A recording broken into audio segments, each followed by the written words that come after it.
Good morning বন্ধুরা, তোমরা সবাই কেমন আছো? আশা করি ভালো আছো, আমিও ভালো আছি। আর আজকে হচ্ছে শুক্রবার, আমি এখন 10টা 10 দেখলাম। তো যাই হোক, সকালে ঘুম থেকে উঠে সব কাজ কমপ্লিট, কাজ করে কাচাকুচো করেছি, স্নান করেছি। স্নান করে আমার পুজো হয়ে গেছে। আর ছেলে স্কুলে চলে গেছে, ও পরোটা খেয়ে স্কুলে চলে যাবে। সকালে আজকে আর রান্না করতে হবে না, আমি চা মুড়ি খেয়ে নেবো, আর ও পরোটা খেয়ে স্কুলে চলে গেছে। তো চলো দিনটা শুরু করলাম, দেখতে থাকো, আশা করি তোমাদের ভালো লাগবে। চলো পুজো দিয়েছি, তোমাদের দেখিয়ে দিই। দেখো আমার পুজো দেওয়া হয়ে গেছে, এই যে গুপুকে স্নান করিয়ে দিয়েছি, কাঁচা জামা পরিয়ে দিয়েছি, সব ঠাকুর মুছে নিয়েছি, এই যে। তো চলো এবার প্রসাদ তুলবো। তো বন্ধু, আমি চা মুড়ি খেলাম, তারপর বাজারে গেছিলাম, কারণ চাল বারন্ত ছিল, রেশনের চালটা শেষ হয়ে গেছে। তো ওই জন্য আমি চাল কিনে আনলাম। হ্যাঁ, এই যে 10 কিলো এনেছি, হাত পুরো লাল হয়ে গেছে, হাতে করে ব্যাগে করে এনেছি। তো তো চলো এবার রান্না করব। তো দেখো আমি দুপুরে রান্না চাপিয়ে দিয়েছি, প্রথমে পাট শাক ভাজবো। তো ওই জন্য কাঁচা লঙ্কা, রসুন আর পেঁয়াজ, কালো জিরে ফোড়ন দিয়ে একটু ভাজা ভাজা করে নেবো। আর এই যে পাট শাক কাটা হয়ে গেছে, তো শাক ভাজাটাকে করে নিই, তারপরে দেখি আর কি করব। তো চলো। তো দেখো পাট শাক ভাজা হয়ে গেছে, এবার আমি মাছ ভাজা চাপিয়ে দিয়েছি। মাছটা ভাজা হবে, ততক্ষণ আমি মাছের মশলাটা করে নেব। তো চলো। তো দেখো মাছ ভাজা হয়ে গেছে, আর এই যে মশলা কষাচ্ছি।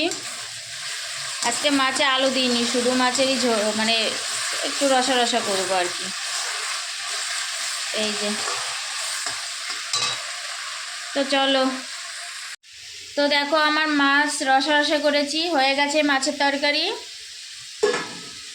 আর এই যে বসিয়েছি, এটা হচ্ছে তোমার কুমড়ো দিয়ে আলু দিয়ে একটু হালকা রসা রসা করবো, কারণ রাত্রে রুটি দিয়ে খাবো, এখনই করে রাখছি, ঠিক আছে? তো চলো, এটা করলে আমার রান্না হয়ে যাবে, তারপর ভাত চাপাবো, এখনই ওটাতে ভাত চাপাবো। তো চলো। আমার রান্না হয়ে গেছে, এই যে হাঁড়িতে ভাত আছে, একদম গরম গরম, এখনই নামালাম। আর একটু কালকের চাটনি এটা করেছি, তো মাছের এই যে রসা রসা করেছি, আর করেছি পাট শাক ভাজা, আর এই যে কালকের একটু শুক্তো আছে। আর এই যে রাতের জন্য কুমড়ো আলুর একটু তরকারি করেছি। এই হচ্ছে আজকে খাওয়া দাওয়া, আজকে করেছি এই তিনটে, ঠিক আছে? এই যে মাছ, শাক, আর হচ্ছে কুমড়ো আলুর তরকারি। হ্যাঁ, এটা আজকে করেছি, আর এই দুটো কালকের। তো চলো এখন খাওয়া দাওয়া করবো না, এখন আমি চেঞ্জ করে হাত পা ধুয়ে পুজো দেবো, ছেলে আসলে তারপরে খাবো। তো চলো। তো যাই হোক, ছেলে স্কুল থেকে আসার পর খাওয়া দাওয়া করেছি, খেয়ে একটু রেস্ট নিয়েছিলাম। তারপরে হ্যাঁ উঠলাম, বিকাল হয়ে গেছে, বিকালবেলা সমস্ত কাজগুলো কমপ্লিট করলাম। তা সব তোমাদের সাথে শেয়ার করা হয়নি, কারণ ভিডিও বড় হয়ে যায়, আর আমার ফোনে অত তো লোড নিতে পারে না, বেশি বড় হলে ভিডিও আপলোড করা যায় না। তো ওই জন্য ছোট করেই দিতে হয়, কিছু করার নেই। আমি করেছিলাম, ঘর ঝাড় দিয়েছিলাম, আরও কিছু কাজ করেছিলাম, কিন্তু সেগুলো লাস্টে দিতে পারিনি।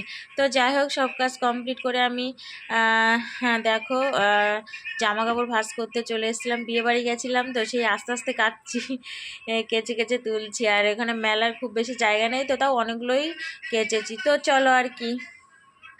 তো দেখো আমার সব ভাঁজ কমপ্লিট, এগুলো হচ্ছে ব্লাউজ, সায়া আছে, তারপরে যে শাড়ি আছে দুটো, এই শাড়িটা আয়রন করতে দেব, আর এটা দেব না, এটা রেখে দেব। মানে বিয়ে বাড়ি যাওয়ার এই যে কাচাকুচোর আর শেষ নেই, আর বাদবাকিগুলো আল্লাতে রেখে দিয়েছি। তো চলো এবার এগুলো শোকেসে তুলে নিই। তোমরা সবাই কি করছো? আর আমি এখন এই বসে আছি, সব কাজ কমপ্লিট করে। রাতের খাওয়া হয়ে গেছে, আর রাত্রে আজকে ভেবেছিলাম রুটি করব, তরকারি করে রেখেছিলাম, কিন্তু রুটি আর হয়নি, সেই ভাতই হয়েছে। তো যাই হোক, রাত্রে খাওয়া হয়ে গেছে, খেয়ে আমার সব রাত্রে কাজও কমপ্লিট। আজকে বাসন ধুয়ে রেখেছি, গ্যাস পরিষ্কার করে রেখেছি, সব কমপ্লিট করে রেখেছি, কারণ কালকে এক জায়গায় যাবো, ফার্স্ট সকালে উঠে, ওই জন্য সব কাজ কমপ্লিট করে রেখেছি। এটাকে বিছানাও করা হয়ে গেছে, বিছানা ছেলে করেছে, ঠিক আছে?